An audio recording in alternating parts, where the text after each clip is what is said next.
Hey, dudes and dudettes, Mr. Theorist here, and welcome back to another Retro Ramble reaction review. It's really hard to say. This one is on the live-action Ghost in the Shell, the first movie. Not live action. Oh, no, anime. I'm sorry. Sods. Not live action. We are not doing that film. No, we're not. No. We were, but only one of us has seen it, and... oh... after watching this... whew. So, you know how these videos go? We give you a summary of the plot. We then throw each other our personal views on the movie, and then we sort of have a small debate and then give a rating system at the end. So, let's do this. Okay, so you do the plot summary. Mm. Wow, doing a live action would be so much easier plot summary because it's so simplistic compared to this. It's based in the future where technology's got to the point where androids are just freely used and anyone can get like a cybernetic upgrade or any kind of like physical computer upgrade to their bodies. But the main story focuses around the fact that there's this guy who is hacking into people's brains and causing trouble. And we have our main character who works for a group called Section 9, who basically they hunt down people who commit crimes in this way, very violently in the anime. And she is it android? Is that the correct term? Yeah. When they're half human, half machine. Virtually all machine and partially human. Yeah, it's android, isn't it? Yeah, and we're basically following her team as they try and track the guy down. And spoilers, we will be talking spoilers in this. She eventually meets up with the guy who basically he then starts to question like I'm actually alive. I can think and feel basically like a human. Well, you missing something. He's not a human downloaded into an android body. Yes, that's right. He is kind of created by the system, the artificial system of all computers. I mean, originally he was created as a program, and then from that program he became a bug, which then became self-aware. Now, he doesn't call himself an artificial intelligence because he argues the fact that I think, therefore I am. So I'm not artificial, I am in existence. But he's something that naturally from the system, developed from the system, and that's the whole. That is the whole aspect of the story, is why this is such a popular anime. Yeah, you can definitely see this definitely spawned a lot of the ideas of other movies doing it. Let's just look at the. I mean, so that's the basic plot, and then at the end of the film, as they're hunting him down, it finds out that as they're trying to hunt down the puppet master, because that's what the guy calls himself, because he's inside an android body that's been kidnapped by another group who originally created him. It turns out that the whole thing was that he was trying to hunt down the main character because he said to her, "You are the same as me." I mean, there's all the way through the film there's questions about what is life, what is reality, what is artificial, to what point does a human being, how much they're augmented, when do they become a tool, as opposed to being their real self. And the idea is that she, the main character, the main protagonist, who questions her existence, her humanity, and shows signs of real humanity, isn't hinted at that she's no longer real. She is an artificial a created intelligence herself, and he is trying to find her because he's on the same level, that they are the equals, and they're almost like on the opposite as well. It's like he's an artificial that's questioning he exists, and she's a real thing that because she's been augmented so much questions but she's if not she real. doesn't exist. It's said that there's but she came from a human brain, don't she? She does question is, am I still human? Yeah, that's what I'm saying. They're on the opposite side of the spectrum, where he's something that wasn't real that has been born into existence. She's something that was born that she feels she isn't real anymore. And that's why the two merging at the end is basically them becoming a single entity. He's hunting her down, so they couple and create the new life form. So they are it's the urge to procreate and create a new life form, and they merge at the end, and she walks off into the sunset onto her new adventures, her new life. Well, the merge of the two, the new life form. I mean, this film has very much a strong lineage of it is the typical cyberpunk movie. Didn't this kind of begin a lot of No. This was mid-90s.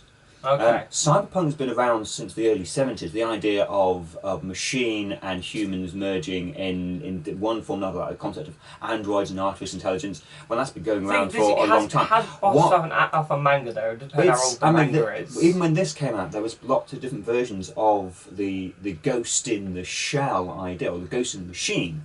Yeah. I mean, this comes from aspects of like Blade Runner and trying to think what else was around the time. And there's all the cyber in the 1970s heavy metal magazine. There was lots of stories in there that involved machine, artificial intelligence, and humans, and the merging of the three. So this is almost like a middle ground. This was kind of like where it was influenced by everything that came before. Then this became so big it influenced anything beyond it. I mean, you look at this, you see Johnny Mnemonic in there, you see that obviously the Matrix. Oh God, yeah. And the really interesting thing is that I found is that I mean, it's like the code, the green code in the Matrix is in this movie, which I thought was a nice little touch. The visuals that the Matrix took on there, all the different ideas of the difference between what is machine and what is real, the soul of the machine is actually in the Matrix.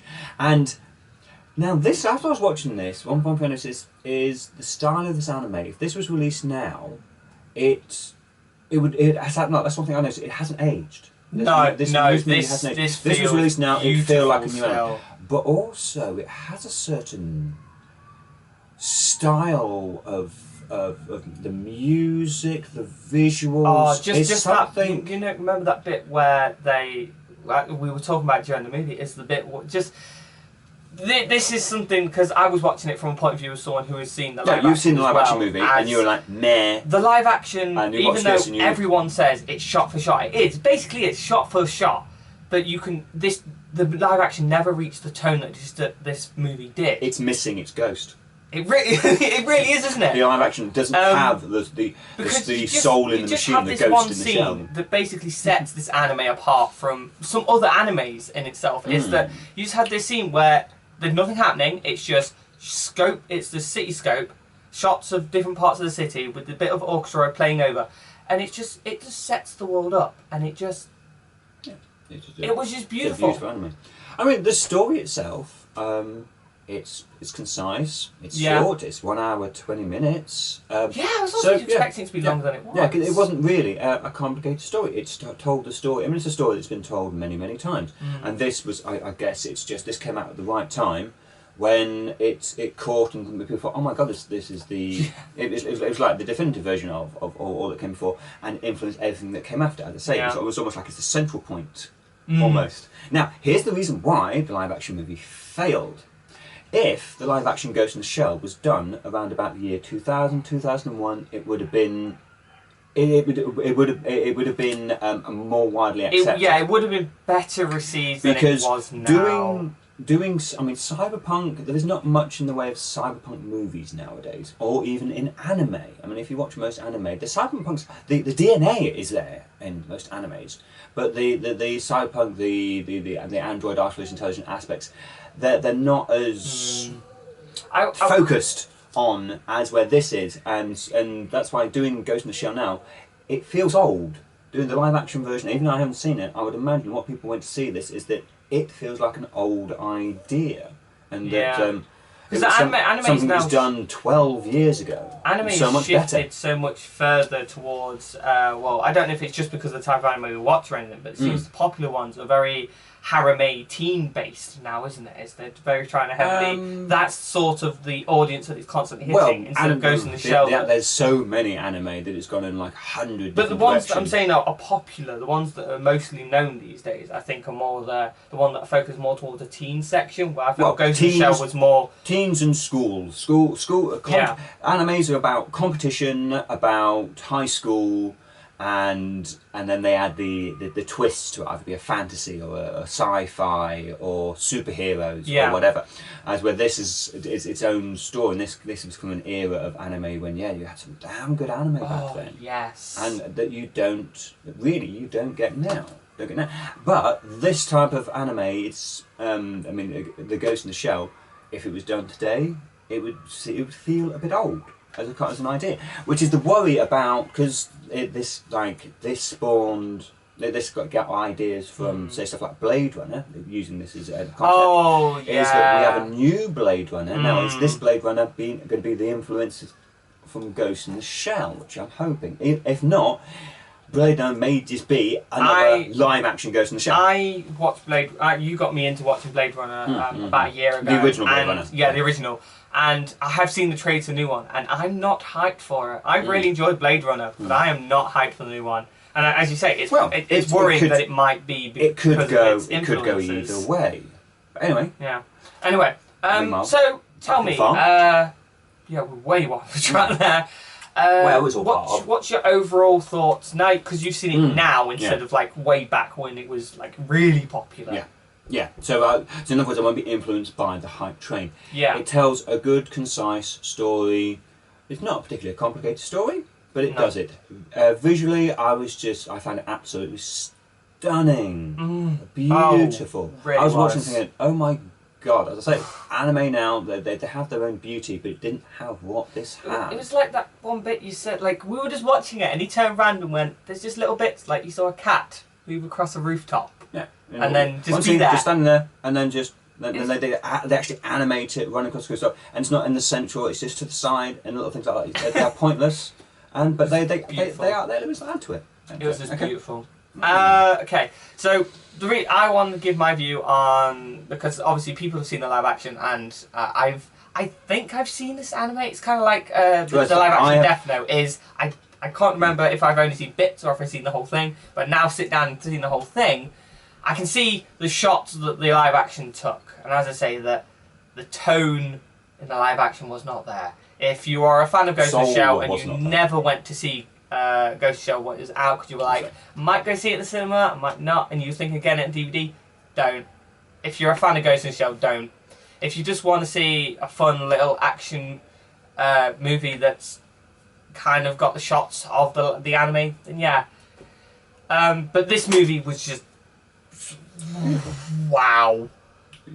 I can see why there is such a fan base for Ghost in the Shell, because it is the reason why it's lasted as well. Beautiful as a movie, and for someone who hasn't, like, I feel like been oversaturated with philosophy of what is machine, what is man. For me, that was really like.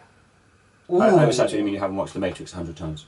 I have seen The Matrix, but I think that because it was more on. Well, yeah, actually, it kind of is the same thing. Maybe because it was anime, I didn't feel like I've seen the story 100 times. The DNA of Ghost in the Shell is entwined into The Matrix, as is most good anime. Of just the elements of like Mr. Smith questioning. And, anyway, I see. Yeah. Anyway, it's my mind's just like wow. I don't want to gush at this movie. I'm trying to give an opinion of it, but it was just wow, beautiful and thought-provoking, and yeah, if you haven't seen Ghost in the Shell for whatever reason, like me, maybe like you just haven't had time and you've not had someone to push it onto you, go out and find it. Find the original Ghost in the Shell. I think there's about 10 different cases. Yeah. I think there's about 6 Ghost in the Shell movies Really? movies and spin-offs and series. Wow. I think there's like OVAs, which are kind of like one-off specials. I'm not 100%. I know there's a direct sequel, and I know there's about 6 animes that have Ghost in the Shell as their title, and then the Ghost in the Shell something. Well, I know that one of our friends was talking about one. I don't know. Our friend was talking about one where there was like mini tanks that had like ideas of little girls in it. Sorry. Back on track. So go see it, and yeah. We'll give a rating system, and I know this movie's been kind of just as going wow. I mean, there's probably like, we are 1 in a million Ghost in the Shell videos out there, but this is our opinion. This is our one, because we know we have a small fan base who enjoy our videos. So, yeah. Okay, continue. Anyway, back to your rating. Rating. What do we do? Usually out of 10 is the next one. Out of 10. So out of 10. Right. Try not to fanboy. 8.5 out of 10.